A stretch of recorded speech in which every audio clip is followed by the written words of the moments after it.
Welcome everyone. In this particular lecture of statistical mechanics, I will discuss about the ideal Bose system and its thermodynamic properties. And various topics will be discussed in this lecture, such as thermal de Broglie wavelength, mathematical preliminaries regarding the Bose-Einstein condensation and the phenomena of Bose-Einstein condensation, behavior of the number of particles, behavior of fugacity, behavior of pressure, behavior of specific heat, etc. And the content of the lecture has been taken from the textbook Statistical Mechanics by R.K. Pathria and P.D. Bill. Now, before I start the lecture, I want to tell the viewers that is, you please go through the lecture of statistical distribution at first, or you should have some idea regarding the statistical distribution, that is, suppose the distribution function for the Bose-Einstein, that is that expression for the distribution function in case of Bose gas or in case of Fermi gas, etc. So it is better to go through that particular chapter from the textbook of Pathria at first, then you should listen this lecture. And you should also have some idea about the partition function, and I have already delivered some lectures about the partition function in the lecture microcanonical ensemble and canonical ensemble. So you can also go through those lectures to have some idea about the partition function. Now let us start the lecture. At first I will describe about the thermal de Broglie wavelength. Now lambda is a particular parameter, and the expression for lambda is equal to h by 2 pi mkt to the power half.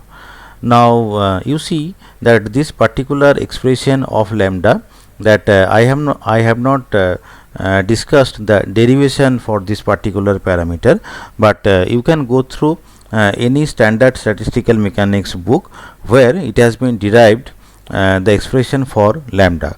But right now you just learn that is there is a particular parameter lambda which can be expressed in this way, that is h by 2 pi mkt to the power half. Now what is lambda? The lambda is known as the mean thermal wavelength or thermal de Broglie wavelength of the particle. Now with this particular parameter we can define two particular limits. For example, suppose n into lambda cube tends to 0. Now what is n? N is the density of the particles. So suppose n into lambda cube tends to 0. In this particular limit, all physical properties go over smoothly to their classical counterparts. So this particular limit is known as the classical limit. Again, when n lambda cube becomes of the order of unity, the behavior of the system becomes significantly different from the classical one and is characterized by quantum effects. So when n lambda cube becomes of the order of unity, the behavior of the system is quantum one. So quantum effects will be observed when n lambda cube is of the order of unity. It is evident that a system is more likely to display quantum behavior when it is at relatively low temperature. Now why it is so? Because you see the expression of lambda. In the expression of the lambda, the temperature term is in the denominator. The temperature term is in the denominator. That is why if you lower the value of the temperature, that will ultimately increase the value of lambda, so that the product n into lambda cube becomes of the order of unity. So lowering the temperature means we are increasing the value of n into lambda cube. And in the same way, the quantum effect will be observed for relatively high density of particles, because if you make the value of n higher, then n into lambda cube will also be increased and will be close to the order of unity. Moreover, the smaller the particle mass, the larger the quantum effects. again you see that is the term small m is in the denominator. Small m is in the denominator. That is why if you make the particle mass smaller, then the quantum effects will be observed. So these are the factors that control, that is how n lambda cube will behave, and depending upon the value of n lambda cube, there are two limits. One is the classical limit and the another is the quantum limit. Now let us discuss about the thermodynamical properties of Bose gas, and here we will use two expression, and this expression has already been derived in the chapter statistical distribution. So I request again, that is you just go through that lecture, and there we have derived this two particular expression. The first expression is that PV by KT, that is equal to ln Q is equal to minus sum of ln 1 minus z to the power minus beta epsilon. So this is the first expression, and another expression is that capital N, that is the number of particle, is equal to sum 1 divided by z to the power minus 1 e to the power beta epsilon minus 1. Now here you look, that is ln Q, that capital Q is known as the grand partition function, and the details of the grand partition function has been explained in the chapter grand canonical ensemble. So the number of particles capital N can be expressed in terms of this expression, and you see that in the expression of PV by KT, we have written that is ln, and in the first bracket 1 minus z e to the power minus beta epsilon, and you carefully look at this fact, that is ln 1 minus z into e to the power minus beta epsilon. Now you see that is we know that ln, that is logarithmic function, that is this function will act only on the positive quantity. That means that this 1 minus z to the power eta minus beta epsilon, that must be positive. So if 1 minus z to the power z into e to the power minus beta epsilon is positive, then we must have to say that is z into e to the power beta epsilon is less than unity for all epsilon, because otherwise what will happen, that is the quantity in the first bracket will be negative. That is why we are saying in this way, that is z into e to the power minus beta epsilon is less than unity for all epsilon. What is z? Z is equal to e to the power mu by kt, where mu is the chemical potential and z is known as the fugacity. In view of the fact that for large V, that is when volume is large, the spectrum of the single particle states is almost a continuous one. The summations on the right sides of the equation shown above may be replaced by integration. So when we are taking large volume, so what will happen if you take large volume V? So for large volume V, what will happen, that is the particles will have a continuous states of energy, and we have read about this phenomena in different parts, that is in quantum mechanics, in classical mechanics, we know about this. So in that case we can express this integration form. We can express this integration form in we can replace this summation form into integration form. And what we have to do, we have to use the expression for the density of states, that is A epsilon d epsilon is equal to 2 pi v by h cube into 2m to the power 3 by 2 epsilon to the power half d epsilon. We have to use this particular expression of the density of states for converting the summation form into the integration form. We however note that by substituting this expression into our integrals, we are inadvertently giving a statistical weight 0 to the energy level epsilon is equal to 0. Why? Because you see, that is, you have to use this particular density of states when you are going to convert this summation form into the integration form. Now what is this? This is the density of states. But the point is that when you will use the density of states, then you will carry out the integration. You will carry out the integration for the limit epsilon is equal to 0 to epsilon is equal to infinity. So this indirectly means that we are giving a statistical weight 0 to the energy level epsilon is equal to 0. Although you are not giving it directly, but indirectly you are assigning a statistical weight 0 to the energy level epsilon equal to 0 when you will carry out the integration process by using this particular expression of the density of states.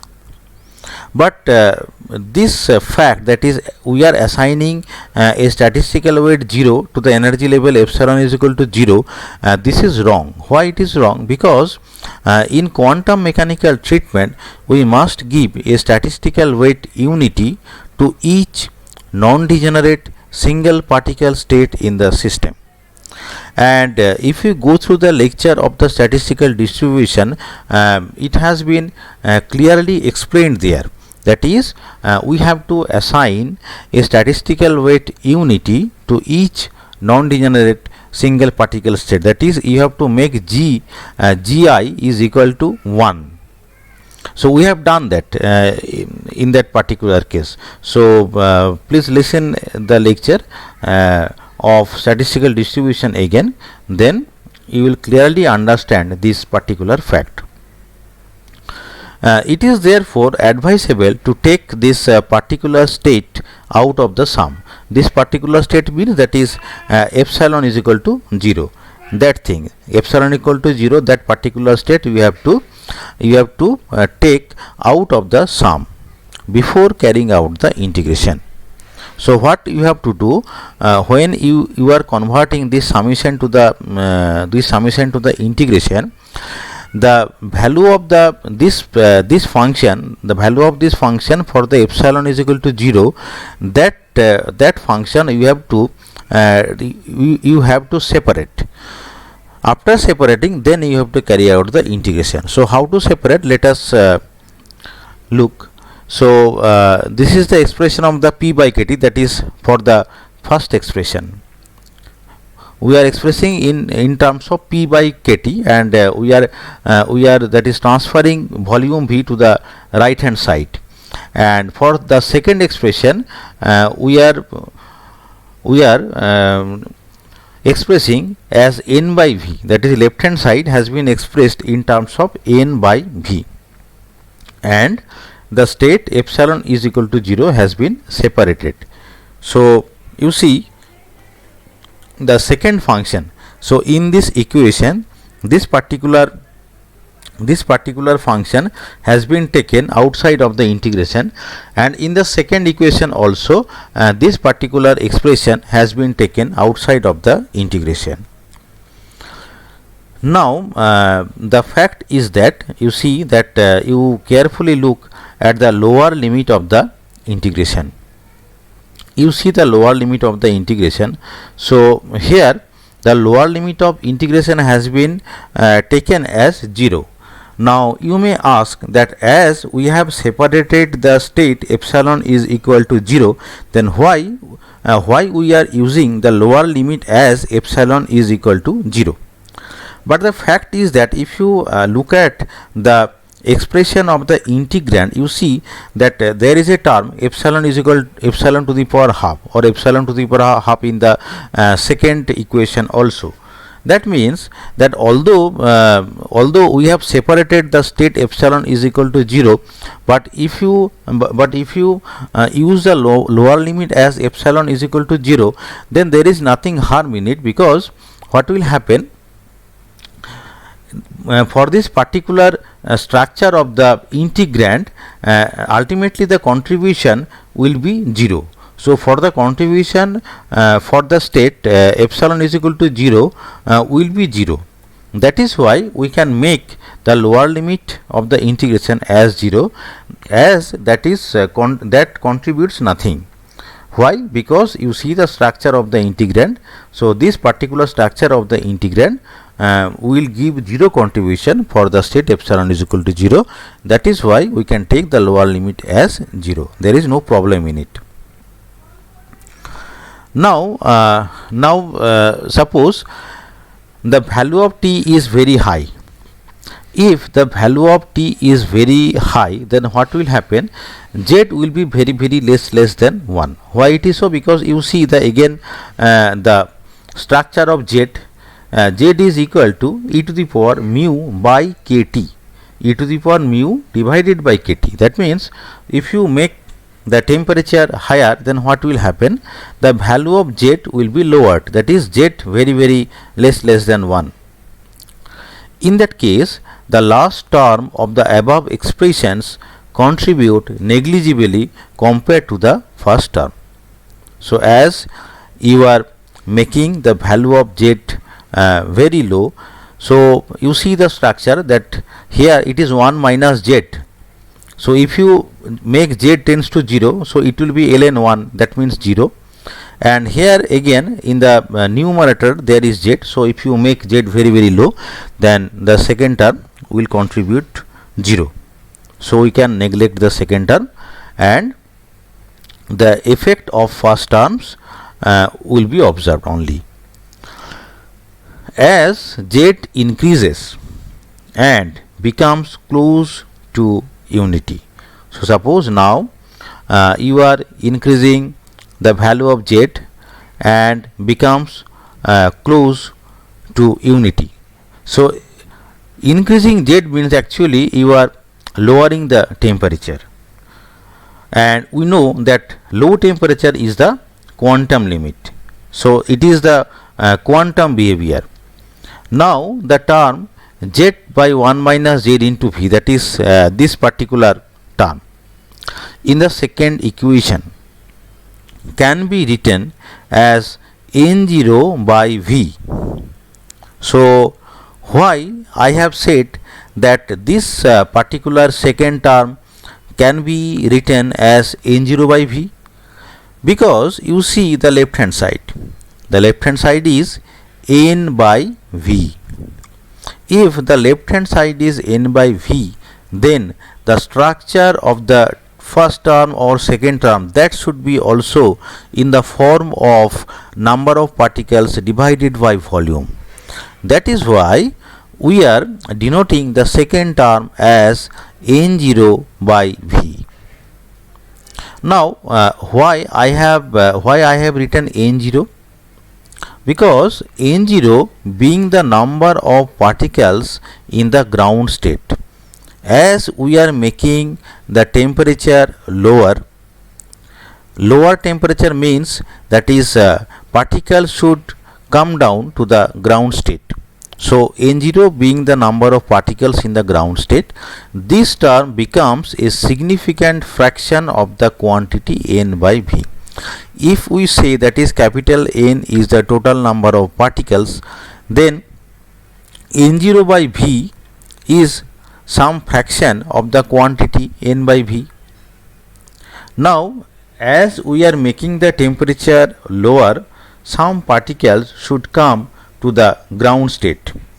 This accumulation of a macroscopic fraction of the particles into a single state epsilon is equal to 0, that means the ground state, leads to the phenomena of Bose-Einstein condensation, and we will discuss in details the phenomena of Bose-Einstein condensation. But right now what we have learned, that is if you make the temperature low, then a fraction of the particle, that is n by v, if you say capital N as the total number of particles, then from the total number of particles some fraction will come down to the ground state. So that is the case of Bose-Einstein condensation, and how this occurs, that we will explain in this lecture step by step. Now you see, that is as we have assumed, that is z divided by 1 minus z into v, that equals to n0 by v. So we can say that is z by 1 minus z is equal to n0. So from that particular condition, that is z by 1 minus z into v is equal to n0 by v, that is why we are saying that is z by 1 minus z is equal to n0, or we can also say that is z is equal to n0 divided by n0 plus 1. Now the term minus v inverse ln 1 minus z, you see, you look at the term minus v inverse ln 1 minus z, that means this particular term in the first expression there is a term 1 by v ln 1 minus z, so that we are writing in this way, that is minus v inverse ln 1 minus z. And if we use this particular value of z, then this particular expression becomes minus v inverse ln 1 plus n0. Now if you make the volume higher, that is for large v, if you make the volume higher, that we have already assumed in our discussion, because for that purpose only we have expressed the summation term into the integration, that is for large volume the contribution of the term will be negligible. Why? Because you see that in the denominator there is volume, so this term is therefore negligible for all values of z, and hence may be dropped altogether. So we are not considering this term, because for large volume the contribution of this term is going to be very negligible. So thus we obtain from those equation, that is from these two equation, and with some approximation, as we are not considering the second term. So ultimately what we are obtaining is that P by kT is equal to this one, but you look that in this particular integration what we have done, we have assumed that is beta epsilon is equal to x. Beta epsilon is equal to x. After this particular substitution, this particular integration becomes this one, and that is n by v, this becomes this one. But the fact is that this second term, here the second term we have assumed as n0 by v, that is why we have taken n0 by v to the left hand side. So the left hand side will become n minus n0 by v, n minus n0 by v, then this particular integration, that is for the first term, and after the replacement beta epsilon is equal to x. So we are getting two integration. These are the two integration. Now you look at the first integration, this first integration, and in the left hand side there is a factor 2 pi into 2m kt to the power 3 by 2 divided by h cube. This particular factor we are assuming as 1 by lambda cube, because we have already shown you the expression of lambda. From there we can say that is this particular factor is 1 by lambda cube. So this particular factor is 1 by lambda cube, and in the second equation also this particular factor is 1 by lambda cube. So this particular integration, value of this particular integration, we are saying that the value is small g, g5 by 2 z, and this particular integration we are saying that this integration is g3 by 2 z. Now what is g? G nu z, G nu z are Bose-Einstein function. Nu is a parameter. For example, the value of nu in the first case is 5 by 2, and for the second case the value of nu is 3 by 2. So in general this particular function are known as Bose-Einstein function, and the expression of Bose-Einstein function is this: G nu z is equal to 1 by gamma nu 0 to infinity x to the power nu minus 1 dx divided by z to the power minus 1 into e to the power x minus 1. This is the expression of the G nu z. That means this is the standard expression of the G nu z, and from the standard expression of the G nu z we have converted these two integration in the form of Bose-Einstein function. So what is Bose-Einstein function? G nu z is equal to 1 by gamma nu 0 to infinity x to the power nu minus 1 dx divided by z to the power minus 1 e to the power x minus 1 is equal to z plus z square by 2 to the power nu plus z cube by 3 to the power nu, in this way. Now I am going to discuss about the Bose-Einstein function in details, but just before you see, that is we can express this, this is the expression of P by Kt, and this P by Kt expression has been written after carrying out integration by part. That is this is a particular integration, and how we have obtained the value of g by g 5 by 2z. I will show you that. I will show you how we have obtained. But the total energy U that can be obtained from the grand partition function. I have already told you that is you should have some idea of the partition function, and from the partition functions we can evaluate different thermodynamical parameters, such as, for example, the total energy U can be calculated from the grand partition function Q by using this particular expression, and we have studied in details in the chapter canonical ensemble and grand canonical ensemble, that is how to calculate different thermodynamical function from the expression of the partition functions. And there we have studied, that is total energy U can be obtained from the grand partition function by using this relation, that is minus del del beta of ln q, and this particular expression is same as this expression, that is kt square into del del t of pv by kt z by v. We have studied this particular expression in the chapter grand canonical ensemble. So total energy U can be expressed in this way, that is kt square del del t of pv by kt. Now this is the expression of p by kt. So if this is the expression of p by kt, so by differentiating this right hand side we can calculate del del t of pv by kt. So we have to multiply V both side, but here V is independent of the temperature, that is why you can carry keep aside V outside of the differentiation. So ultimately what we can do from this expression of P by Kt and differentiating with respect to temperature, because you see this is del del T, that means you have to differentiate the right hand side with respect to temperature. But in the right side only lambda is dependent on the temperature, because I have already shown you the expression of lambda.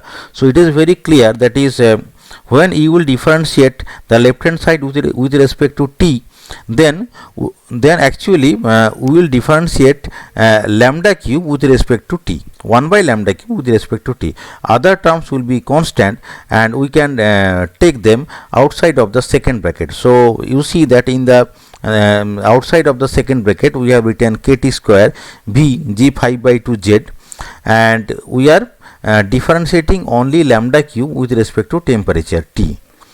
Now from the expression of lambda I have already shown, so you have to carry out the differentiation, and I think you can do it yourself. So after the differentiation we are getting this particular value, that is 3 by 2 kt v by lambda cube g5 by 2 z. So after the differentiation we are obtaining the value of total energy U. Now this is the value of the pressure, and this is the value of the total energy. Now from these two expression, that is from the expression of pressure and from the expression of total energy, what you can show that P is equal to 2/3 of U by V. I am again saying, if we use two expression, this is the first expression, this is the expression of pressure, and this is the expression of the total energy U.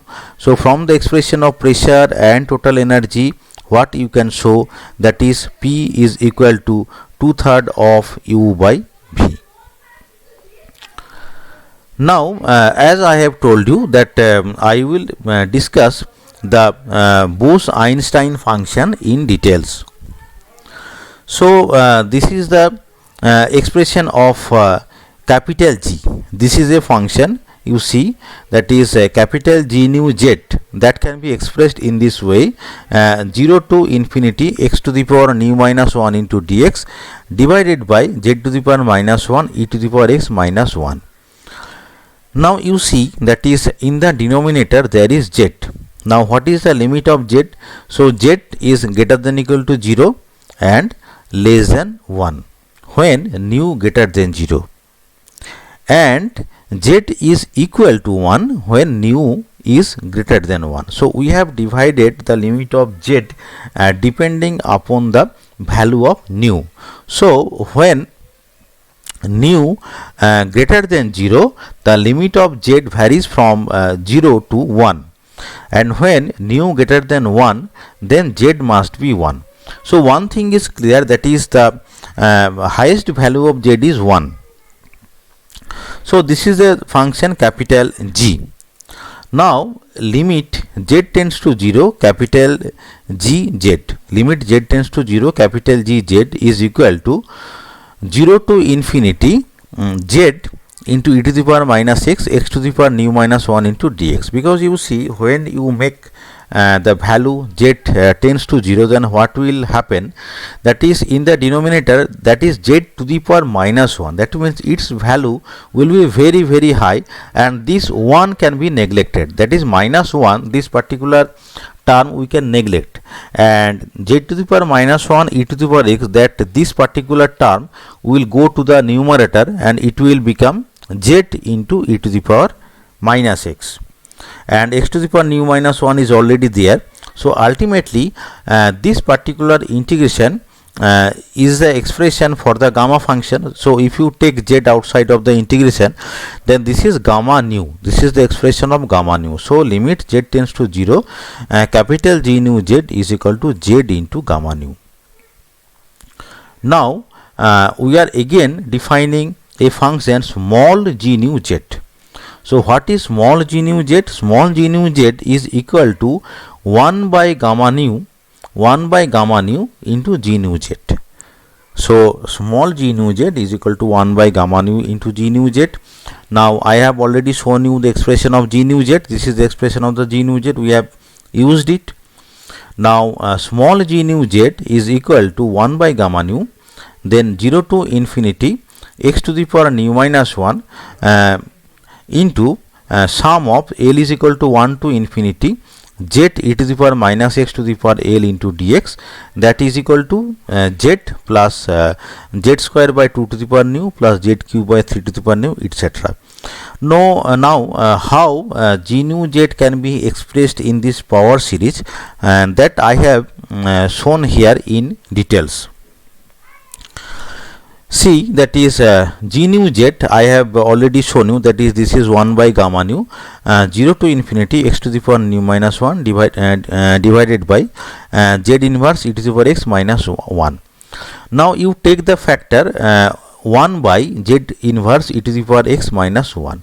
This particular factor by some algebraic manipulation you can write in this way, that is z e to the power minus x divided by 1 minus z e to the power minus x, that you assume that is equal to 1 y by 1 minus y, where y is equal to z into e to the power minus x. Now this particular factor can be expressed as y into 1 minus y to the power minus 1. So you can expand the 1 minus y to the power minus 1 in this way, that is 1 plus y square plus y cube in this way for small values of y. So this is ultimately y plus y square plus y cube plus y to the power 4. So this particular factor, that is 1 divided by z inverse e to the power x minus 1, can be expressed in a power series. So this is L is equal to 1 to infinity y to the power L. That means L is equal to 1 to infinity z into e to the power minus x to the power L. So ultimately this g nu z, that function can be written in this way, that is 1 by gamma nu 0 to infinity x to the power nu minus 1, and this particular series, and you assume that this value of the integration is capital I. Now from the standard integration, that is from the gamma function, from the formula of the gamma function, we can write, that is 0 to infinity x to the power nu minus 1 e to the power minus nx into dx, that is equal to gamma nu divided by n to the power nu. So this particular formula we have used from the concept of gamma function.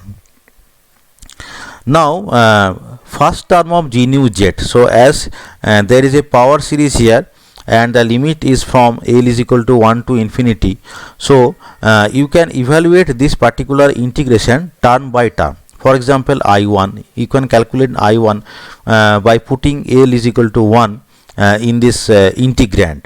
So if we put L is equal to 1, then you will obtain this one, that is, for example, now the integrand looks like x to the power nu minus 1 z into e to the power minus x into dx.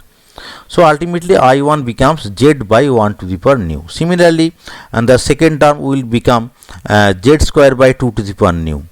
Third term will become z cube by 3 to the power nu. So ultimately the value of the integration I will be in a series like z plus z square by 2 to the power nu plus z cube by 3 to the power nu, in this way, and the Bose-Einstein function g nu z can be expressed in this particular series. So that I have shown you in details.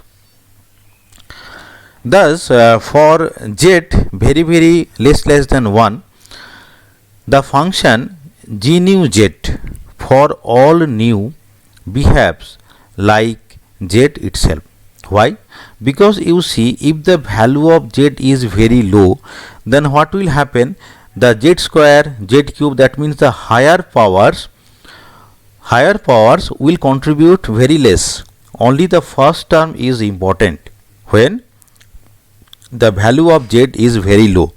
So when z is very less than 1, the function g nu z for all nu behaves like z itself. Moreover, g nu z is a monotonically increasing function of z. From this expression, it is clearly visible, that is g nu z is a monotonically increasing function of z whose largest value in the physical range of interest obtains when z tends to 1. So we have shown here, that is maximum value of z is 1. From this condition I have already told, that is maximum value of z is equal to 1. So what will be the maximum value of g nu z? If we put the value of z is equal to 1, then you will obtain the maximum value of g nu z, that means g nu 1. So what is g nu 1? G nu 1 is equal to you have to put 1 in place of z.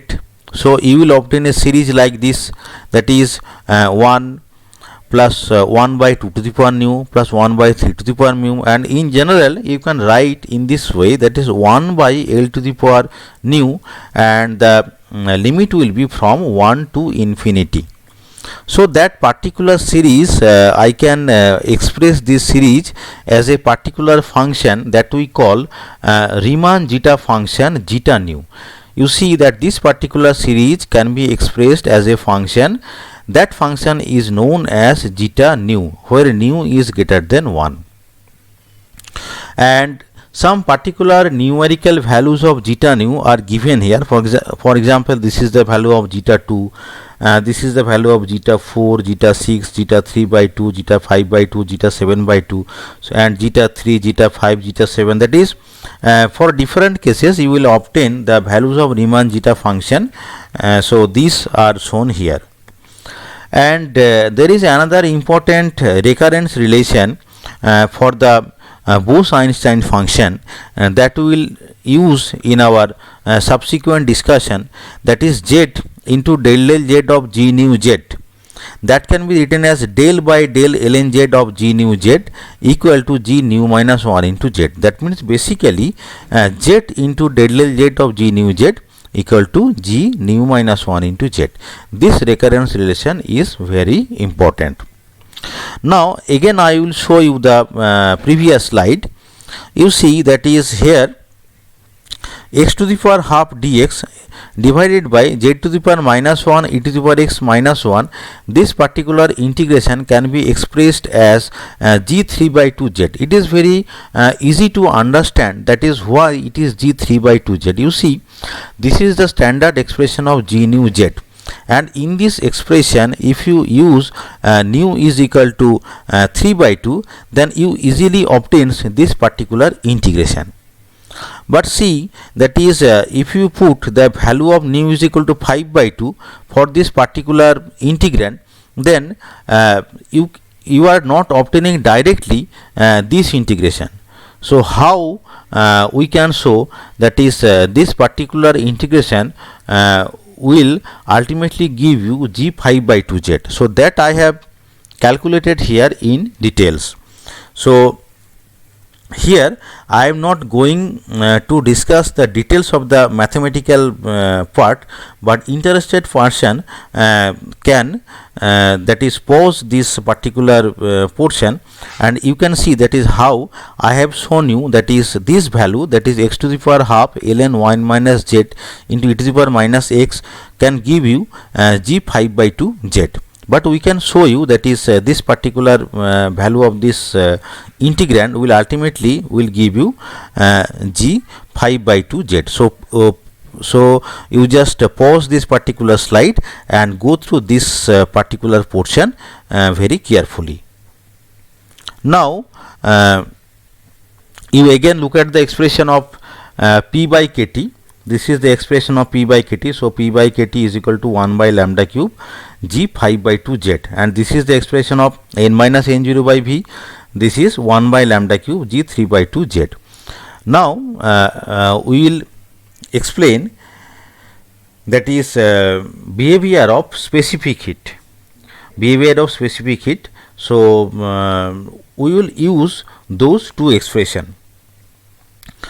Now for small value of z, small value of z means that is classical case. Small value of z means the classical case, and in the classical case the n0 can be neglected.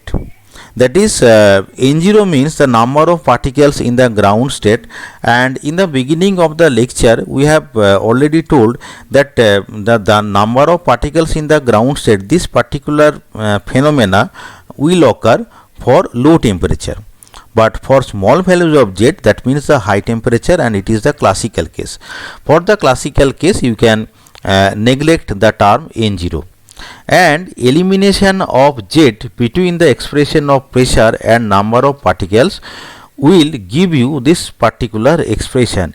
So just you see that is how to eliminate that. You see again the particular form. You see that this is p by kt, and the right hand side has been expressed in terms of the Bose-Einstein function g 5 by 2 z, and you can express g 5 by 2 z in terms of z. So this is here g 5 by 2 z you can express in terms of z by using this particular expression.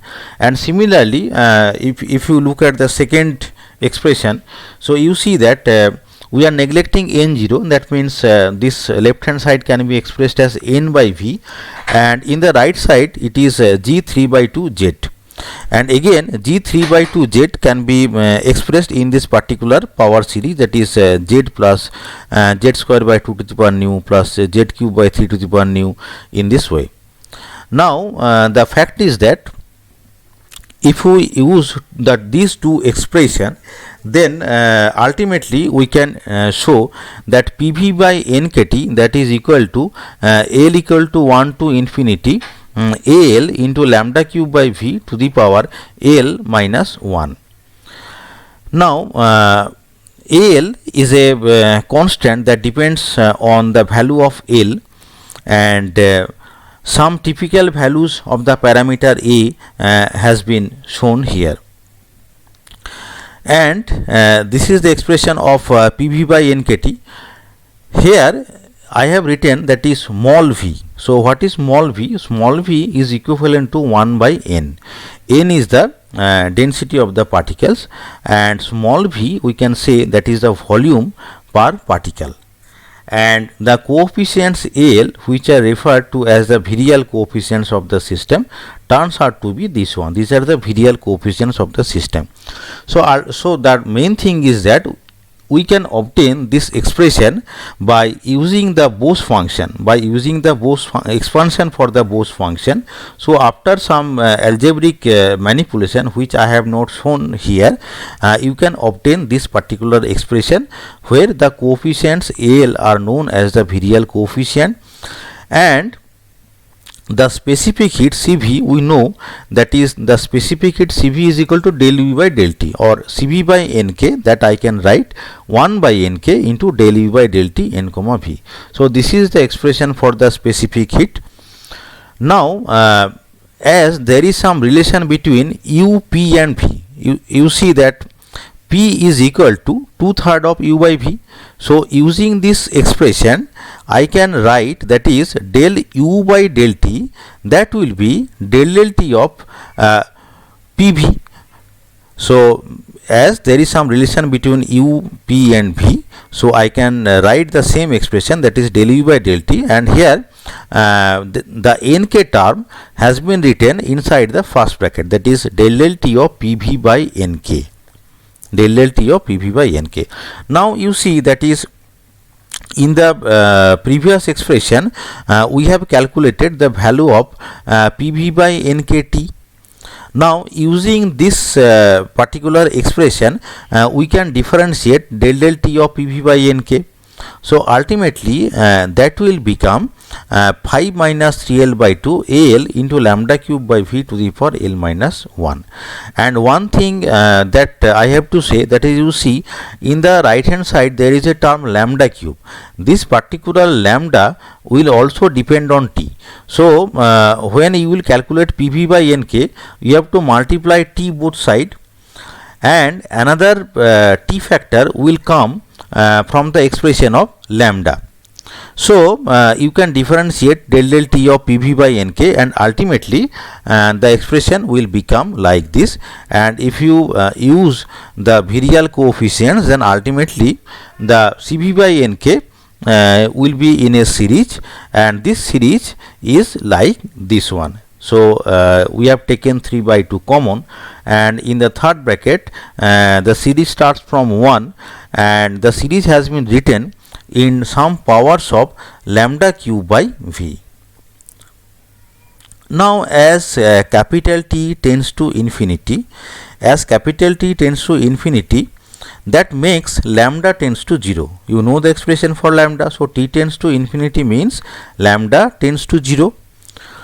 Then both the pressure and the specific heat of the gas approach to their classical values, because as lambda tends to 0, so what will happen? Cv by Nk will be 3 by 2, and Cv is equal to 3 by 2 Nk. So this is the classical value of Cv, and similarly you will also obtain, if lambda tends to 0, then PV will be Nkt. So if you use this particular expansion and you know the value of A1 is equal to 1, so ultimately what will happen, you will obtain that is the value of PV is equal to Nkt.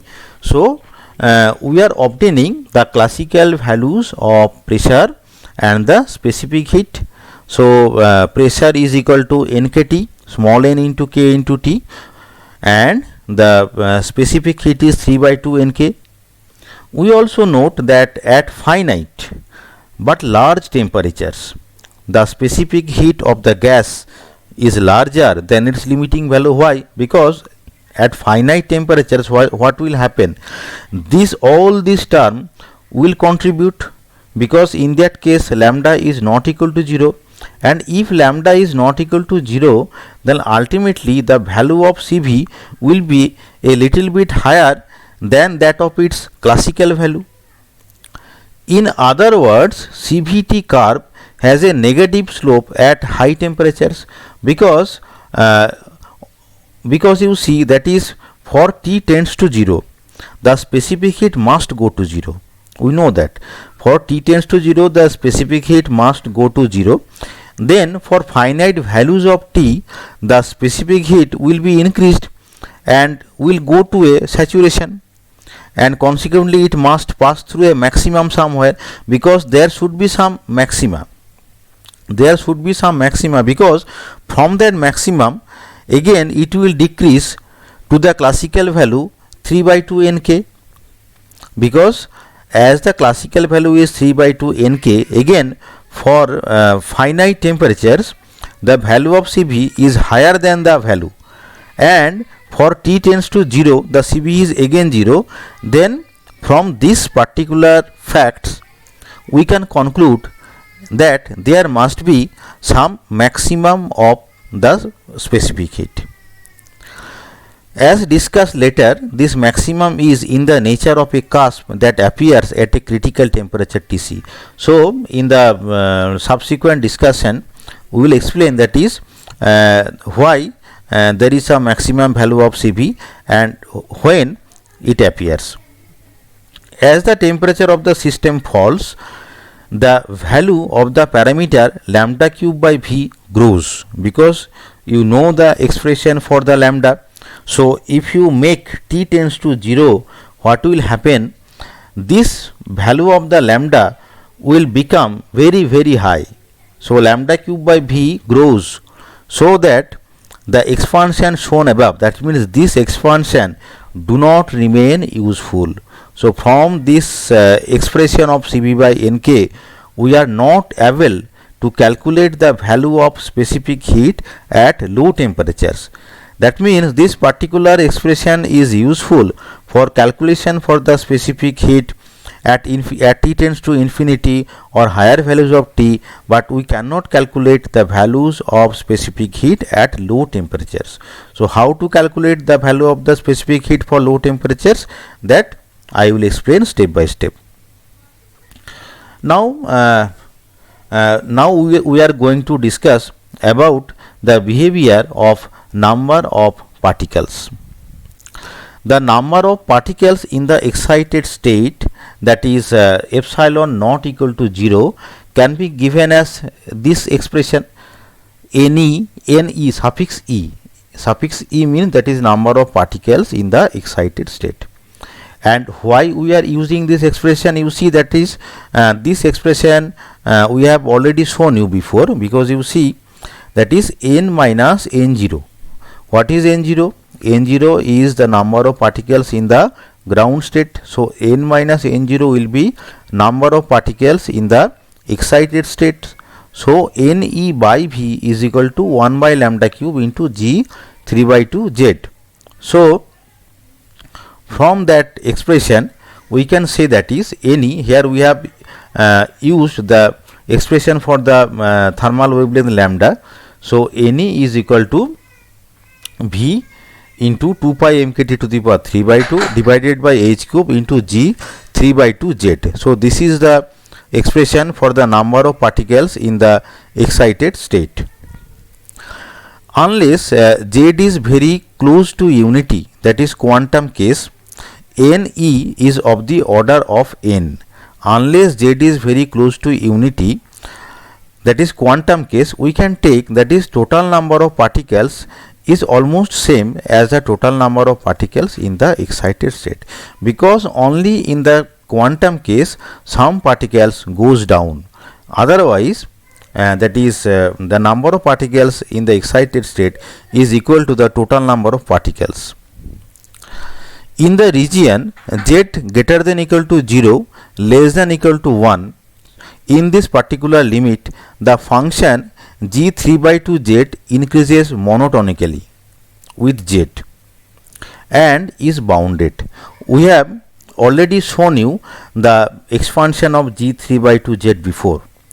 Now in the region z greater than equal to 0, less than equal to 1, the function g3 by 2 z increases monotonically with z and it is bounded, its largest value being g3 by 2 z less than equal to zeta 3 by 2. Because you see, I have shown the expansion of g3 by 2 z. Now what is the maximum value of z? The maximum value of z is 1. So if we put the value of z is equal to 1, then this particular expansion will give you zeta 3 by 2, that is almost equal to 2.612. That is the maximum value of g3 by 2 z for z is equal to 1. So g3 by 2 z less than equal to zeta 3 by 2. So this is the maximum value. That is why we are saying that is the function g3 by 2 z is bounded. Bounded means there is a maximum value of it.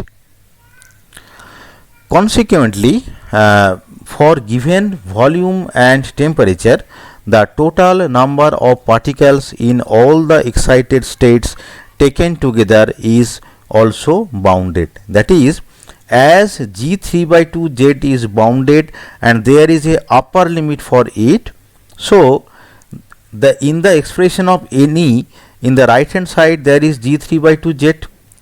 If g3 by 2 z has a upper limit, so any also have a upper limit. So what is the upper limit? This one is the upper limit. Here we have replaced g3 by 2 z with its maximum value. So any should be less than equal to this factor.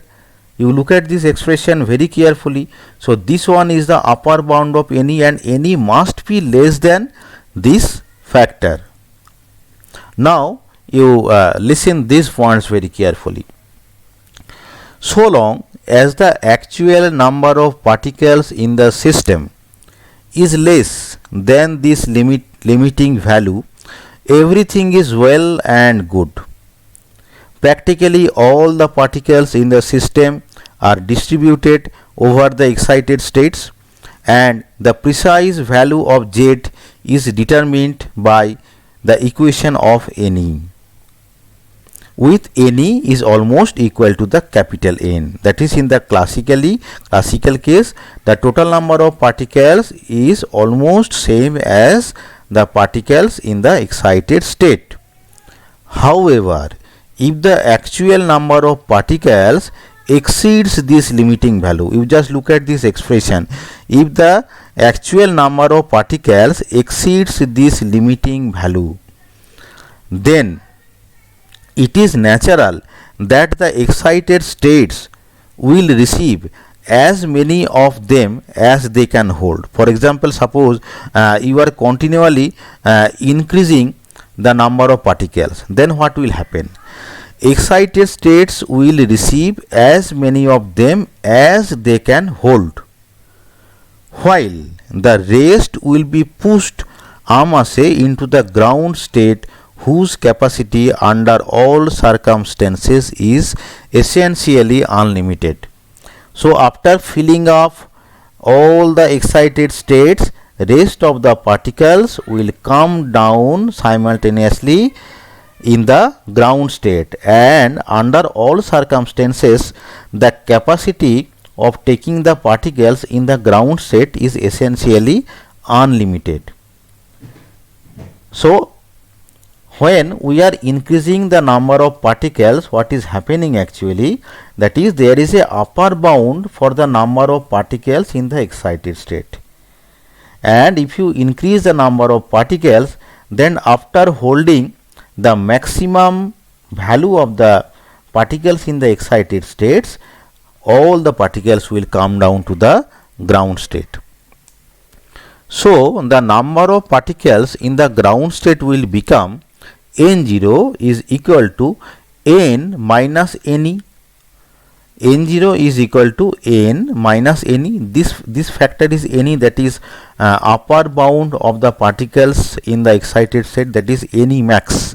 This one is the any max. So n0 is equal to n minus any.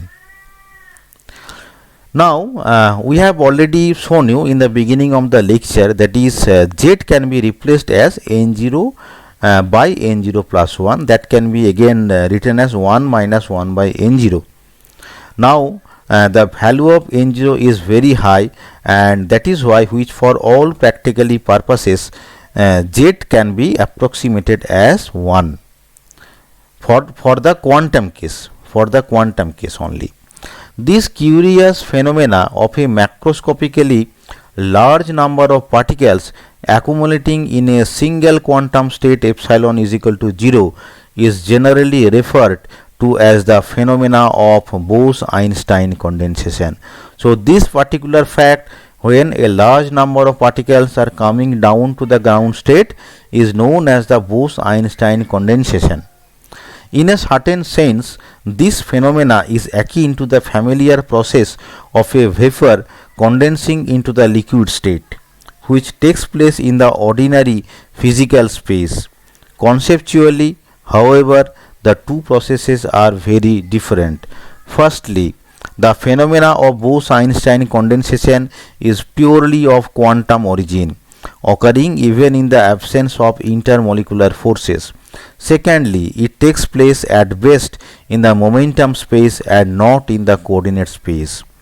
The condition for the onset of Bose-Einstein condensation is, that is, when Bose-Einstein condensation happens, there is a particular condition. What is the condition? I have already told you, that is when you are increasing the number of particles and after a certain instant the number of particles exceeds the highest possible value of any.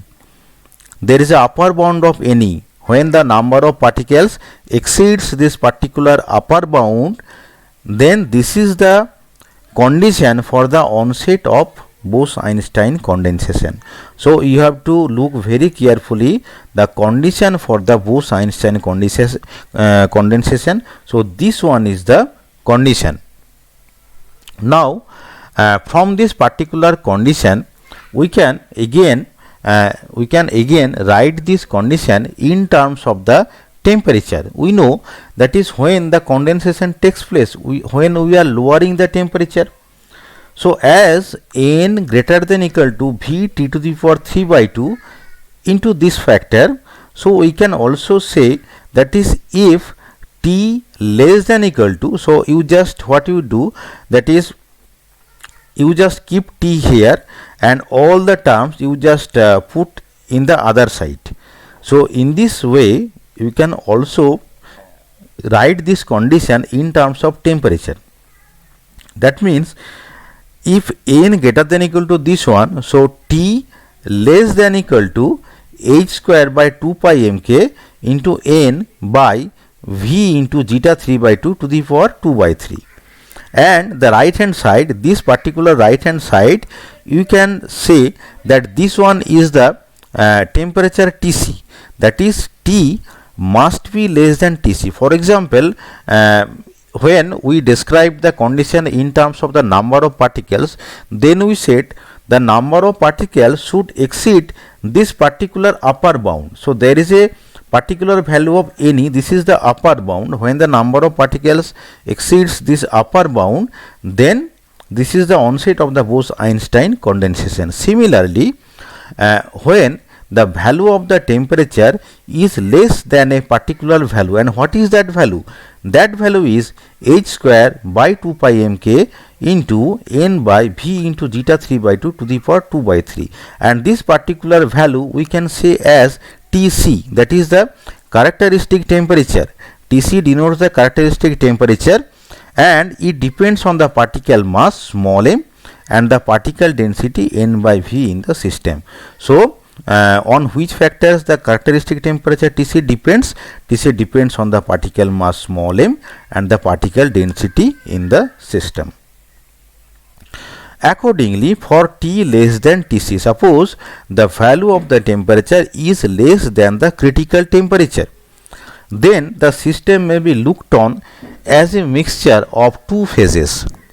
A normal phase consisting of Ne is equal to n into T by Tc to the power 3 by 2 particles distributed over the excited states.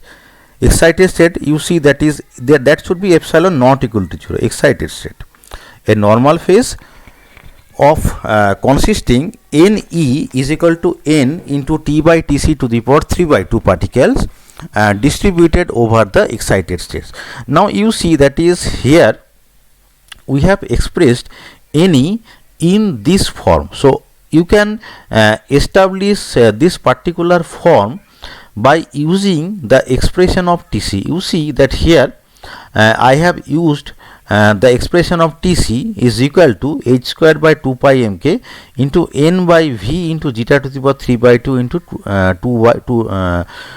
by 3. So this is the expression for Tc, and you see this was the expression for Ne. You see that the right hand side is the expression of Ne. So by using the expression of Ne and Tc, you can show that Ne is equal to capital N into T by Tc to the power 3 by 2. So you have to use those two expressions, and from those expressions you can show that. So Ne is a particular fraction of the total number of particles, capital N. So for T less than Tc, there will be a normal phase. That means some particles will be on the excited states, and some particles will be on the ground state.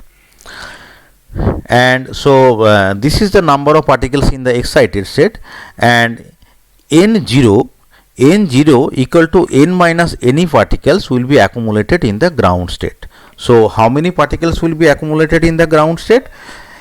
N0, that will be equal to total number of particles minus number of particles in the excited state. Now for T greater than Tc, we have the normal phase alone, and the number of particles in the ground state, namely z by 1 minus z, which is completely negligible, because in the classical case z is very less than 1, and the number of particles in the ground state will be 0, and all the particles will be in the excited state. So for T greater than Tc, Ne will be equal to n.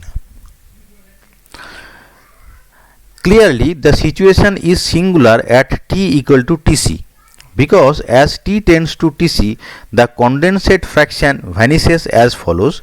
You see, that is n0 by n. You know all these expression, that is, you know the expression of n0, and you also know the expression of Ne. Now you see n0 is equal to n minus Ne. Now Ne is equal to this one, that is n into T by Tc to the power 3 by 2.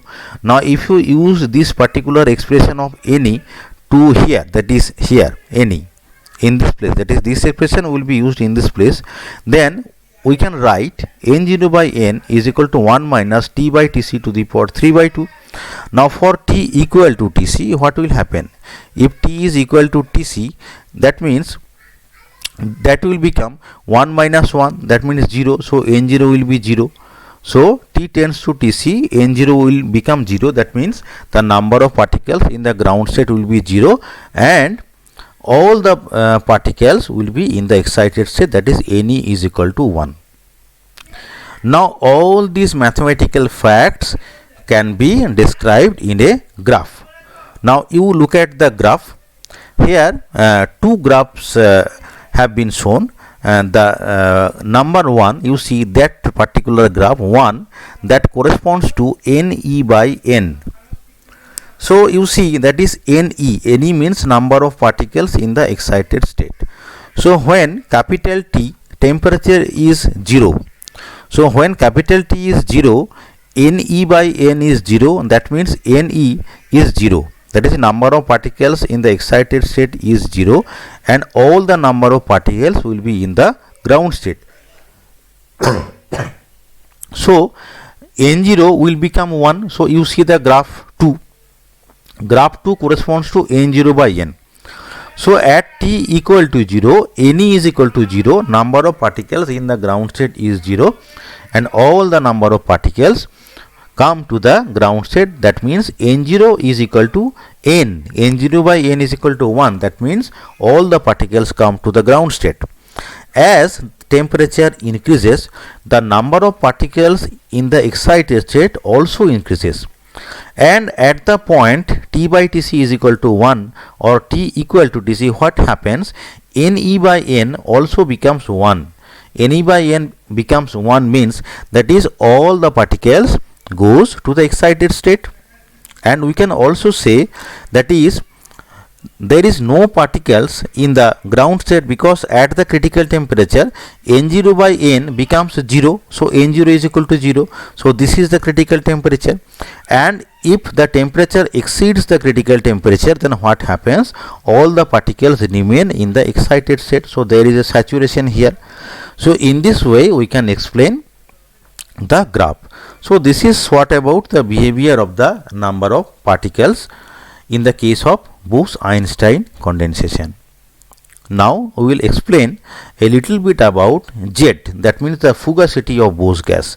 Now fugacity Z is equal to e to the power alpha or equal to e to the power minus mu by kT. What is mu? Mu is chemical potential. Now mu is always less than E. Now during the beginning of the lecture I told you that there is a particular condition for mu and epsilon in the case of Bose-Einstein distribution. I will again show you that slide again. You see that is here you see the factor Pv by kT, that is equal to ln 1 minus z e to the power minus beta epsilon. And at that time I told you that is we can take logarithm of only positive number.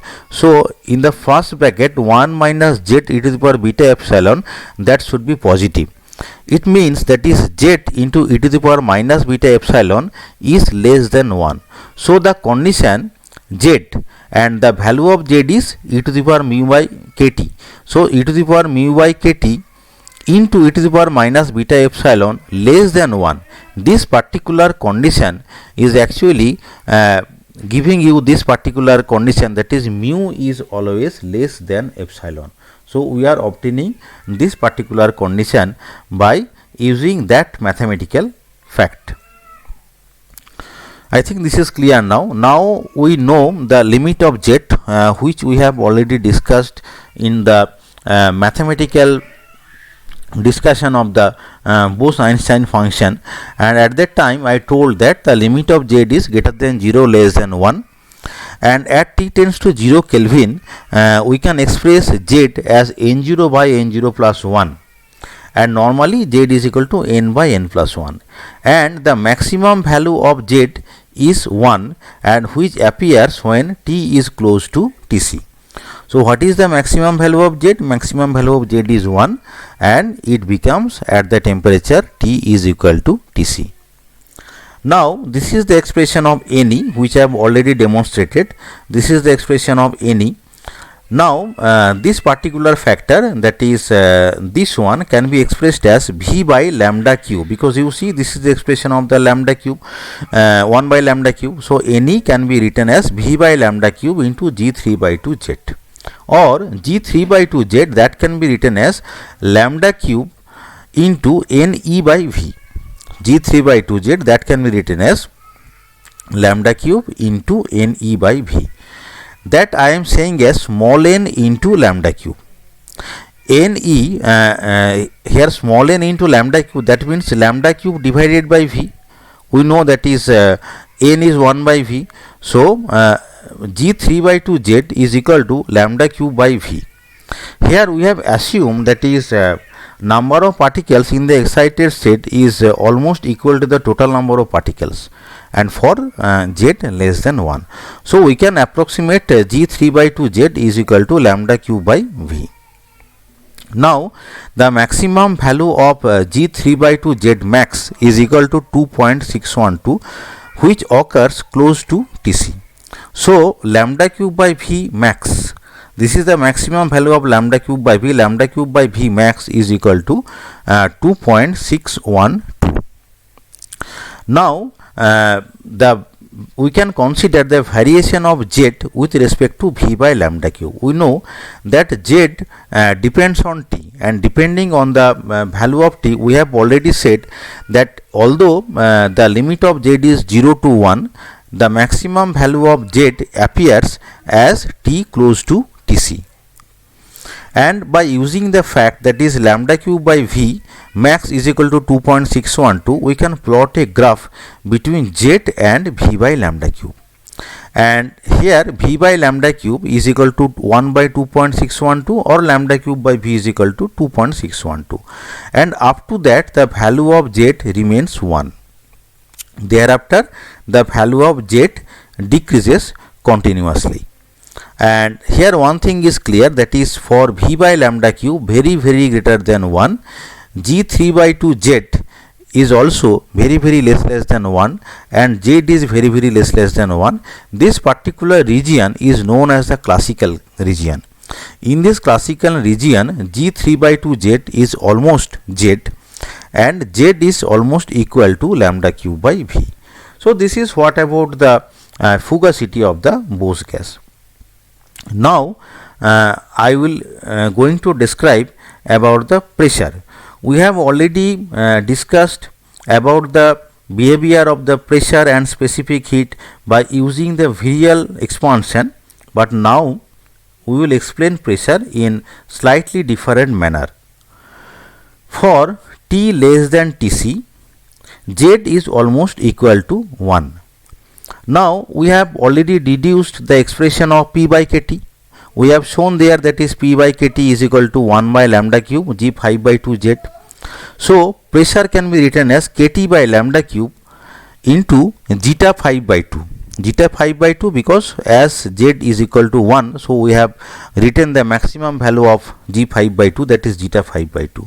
So P means pressure, that can be written as Kt by lambda cube into zeta 5 by 2. So from this expression you see that in the right hand side in the numerator there is capital T, and in the denominator there is lambda cube. Now lambda depends on T, and by using the expression of the lambda, we can say that pressure is proportional to T to the power 5 by 2 and is independent of small v, implying infinite compressibility, that P does not depend on small v. At T equal to Tc, the value of the pressure after putting the value of lambda, that is you just put the value of lambda and in place of T you write Tc. So if you calculate the pressure for T is equal to Tc, then you will obtain the value of the critical pressure. So this is the expression for the critical pressure PTC. So what we have calculated? We have calculated the expression for the critical temperature Tc, and for the critical temperature Tc that will correspond to a critical pressure PTC. So this is the expression for the PTC. Now substituting the value of Tc in the right side, you see that there is a expression of Tc to the power 5 by 2. So that Tc to the power 5 by 2 you write in this way, that is Tc into Tc to the power 3 by 2. Now for Tc to the power 3 by 2 you use the expression of the Tc which we have deduced earlier, and if you use the expression of Tc which was already deduced earlier, then we can show that is PTC, that can be written in terms of this zeta function, that is zeta 5 by 2 divided by zeta 3 by 2 into n by v into k into Tc, and it will be almost equal to 0.50134 into n by v into k into Tc. Thus the pressure exerted by the particles of an ideal Bose gas at the transition temperature Tc is about 1/2 of that exerted by the particles of an equivalent Boltzmannian gas, because you see for the Boltzmann gas the expression of P is what? n by v into KTC or small n into k into Tc. But here PTC is half of that. That is why we are saying that the pressure exerted by the particles of an ideal Bose gas at the transition temperature Tc is about one half of that exerted by the particles of an equivalent Boltzmannian gas. Actually, for all T less than equal to Tc, the expression of pressure, that is Pt, that this general expression Pt can be written as Pt is equal to Ptc into T by Tc to the power 5 by 2. And this particular expression we have deduced in this way, that is we have used two expression. This is the first expression, here Pt is the general expression for the pressure, and this one is the pressure at the critical temperature. From this two expression we have deduced this one, that is Pt is equal to Ptc into T by Tc to the power 5 by 2, and this will be almost equal to 0.5134 into NEKT by V. You see that here in place of N we have written as Ne, that is number of particles in the excited state. Why we have written Ne? You see, that is while particles in the condensed phase do not exert any pressure at all. This is very important fact. That is when particles will be condensed to the ground state, those particles will not exert any pressure. Particles in the excited states are about half as effective as in the Boltzmannian case.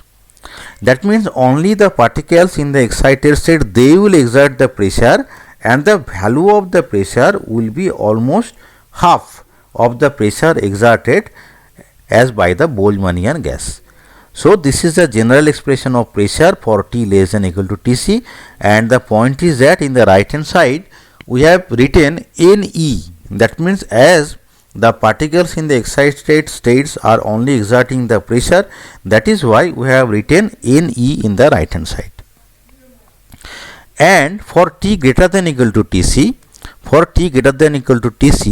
we can write the expression for pressure in this way, that is pressure P is equal to N by V KT into G 5 by 2 Z divided by G 3 by 2 Z.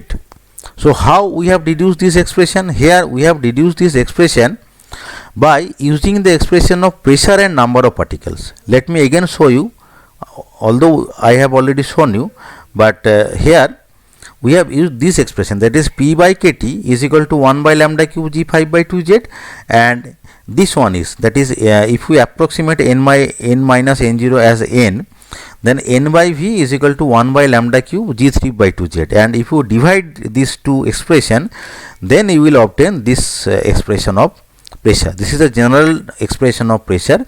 That means P is equal to N by V KT G 5 by 2 Z by G 3 by 2 Z.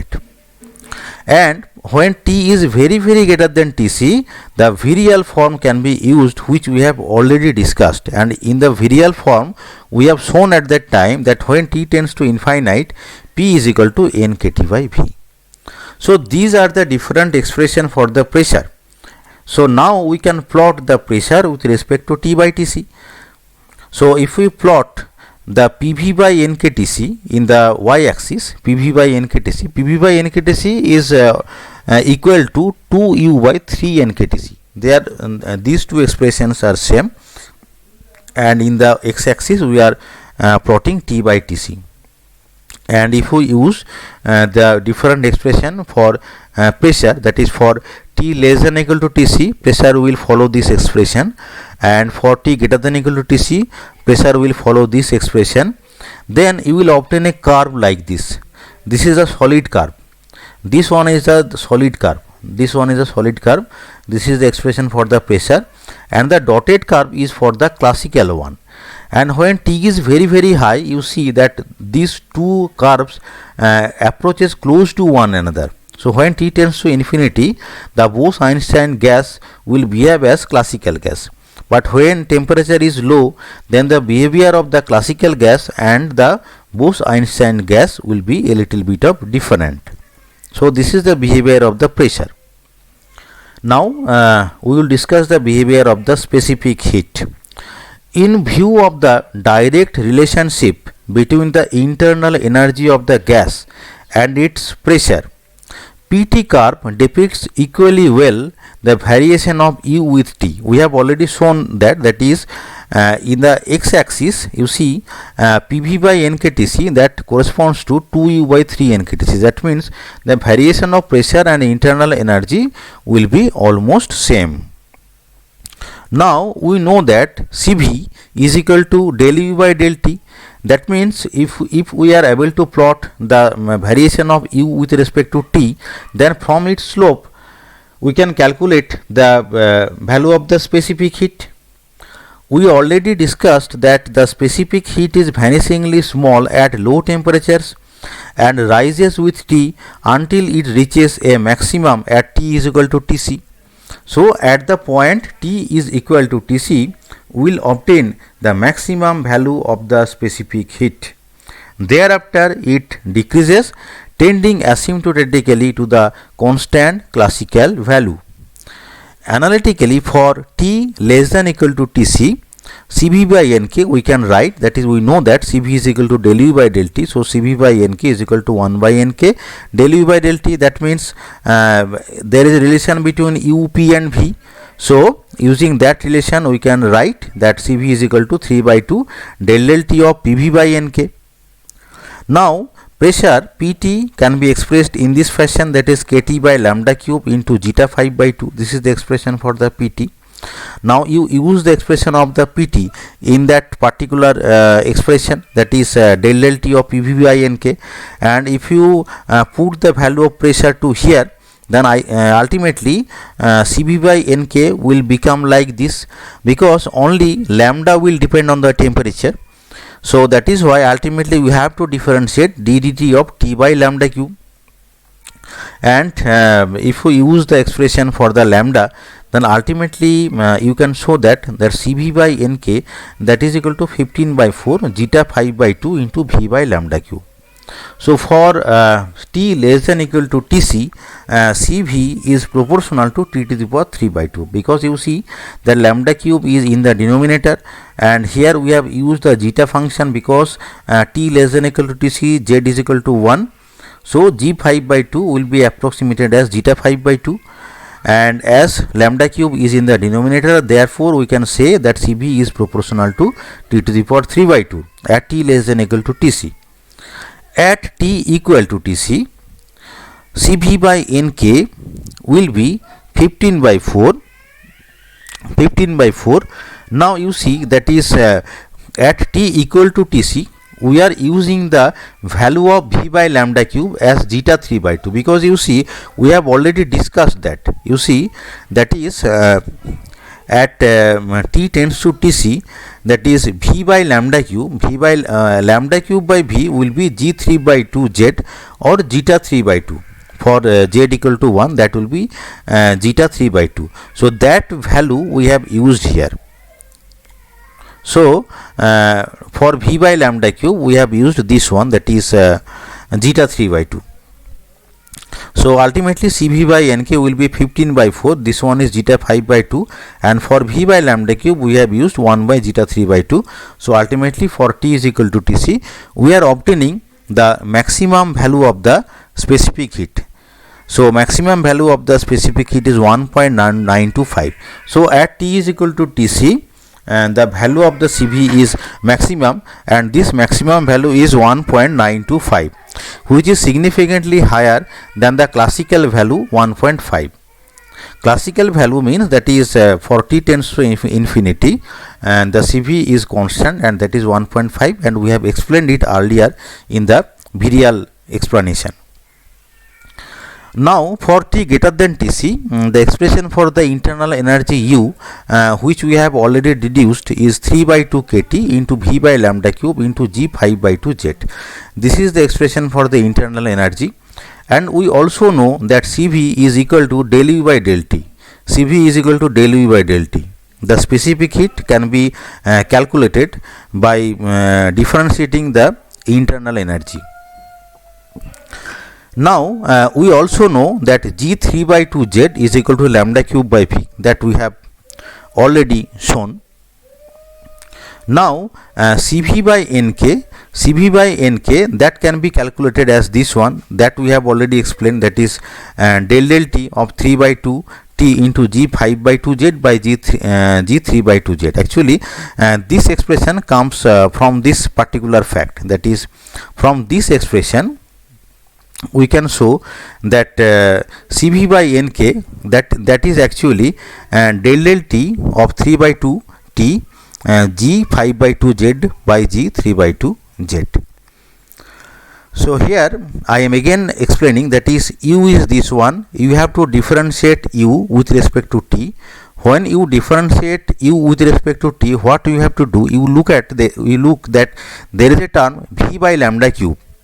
That V by lambda cube, you use the V by lambda cube in this way, that is G3 by 2Z, because G3 by 2Z is equal to lambda cube by V. So U that can be expressed in terms of two Bose-Einstein function. One is G5 by 2Z and another is G3 by 2Z. So you see that here in this way, that is we have differentiated del T of 3 by 2 T into G5 by 2Z divided by G3 by 2Z. So this is the expression of Cv by Nk for T greater than Tc. Now the point is that you have to differentiate this function with respect to temperature. Now to carry out the differentiation, we need to know the value of del Z by del T, because you see you have to differentiate Bose-Einstein function with respect to temperature. Again the Bose-Einstein function depends on Z.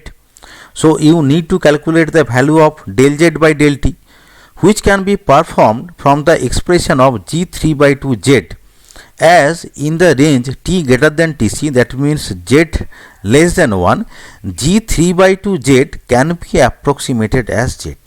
This is very important, that is G3 by 2Z can be approximated as Z. Again G3 by 2Z that is proportional to T to the power minus 3 by 2, because you see G3 by 2Z is what? G3 by 2Z is equal to lambda cube by V. That means G3 by 2Z is proportional to T to the power minus 3 by 2.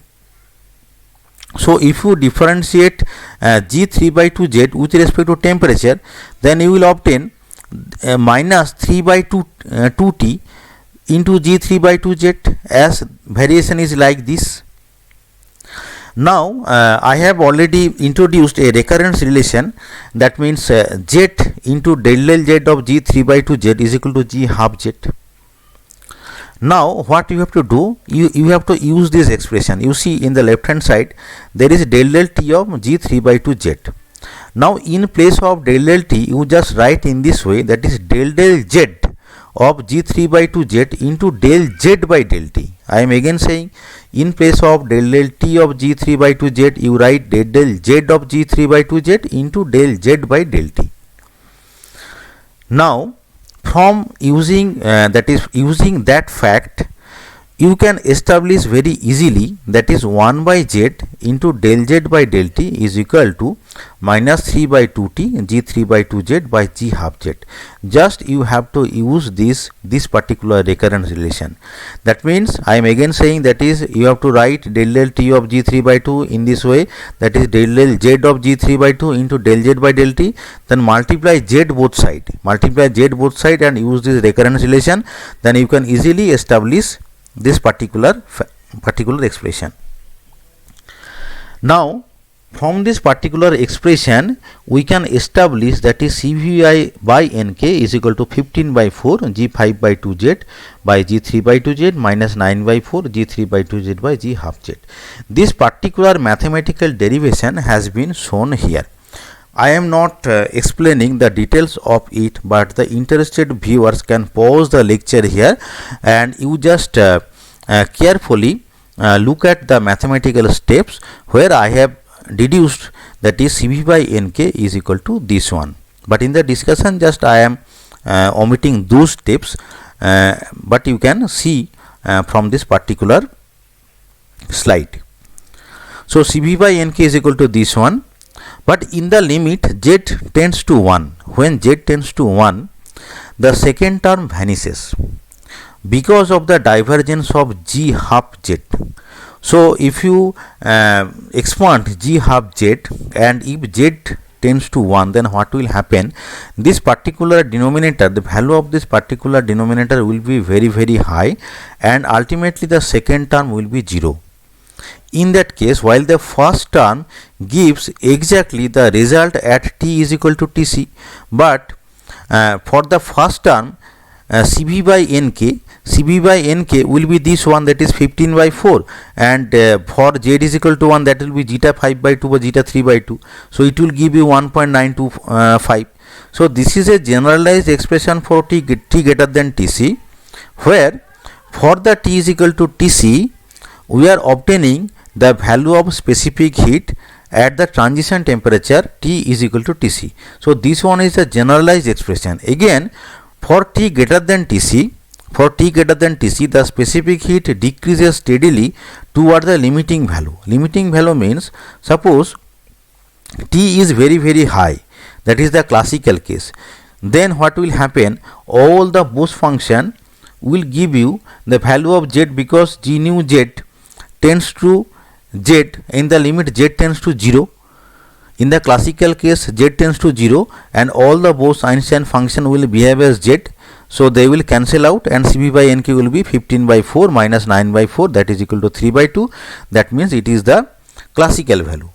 So this particular expression is important for T greater than Tc, and we can calculate, or we can show the behavior of the specific heat. So this is the graphical behavior of the specific heat. In the left hand side we have plotted Cv by Nk, and in the x-axis this is T by Tc. So there is a maximum point of the specific heat which is equal to 1.925. Thereafter Cv decreases, and in the low temperature region Cv is proportional to T to the power 3 by 2, which we have already explained, that is in the low temperature region Cv is proportional to T to the power 3 by 2. So now we have explained the detailed behavior of the specific heat. It may be noted that it was the similarity of specific heat curve with the experimental one for liquid helium 4 that prompted F. London to suggest in 1938 that the curious phase transition that occurs in liquid helium 4 at a temperature of 2.19 Kelvin might be a manifestation of the Bose-Einstein condensation taking place in the liquid.